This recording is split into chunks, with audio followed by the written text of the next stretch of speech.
Ivana Alawi, inamin na crush si Dustin Yu, gusto raw makipag-collab. Paglabas ng bahay ni Kuya, confirmed. Matapos ang mga kumakalat na spekulasyon, inamin na rin ng social media queen na si Ivana Alawi na nagkagusto siya kay Dustin Yu at jojowain niya. Talaga ito ang PBB heartthrob na naging malapit sa kanya sa loob ng bahay ni Kuya.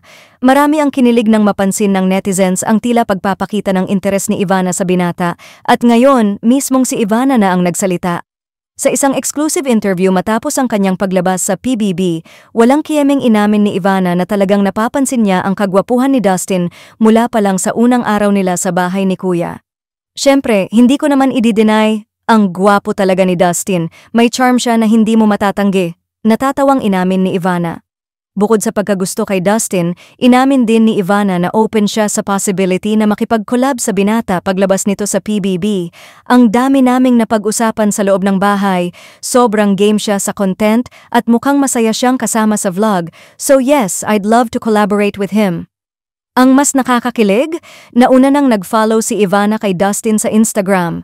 Napansin agad ito ng eagle-eyed netizens at nag-trending ang screenshot ng Ivana Alawi follows Dustin Yu sa social media.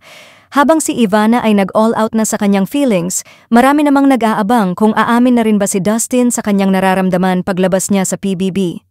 Ayon sa ilang netizens, nakikita rin daw ng housemates ang kakaibang glow ni Dustin tuwing kasama si Ivana at hindi raw maikakaila ang closeness ng dalawa.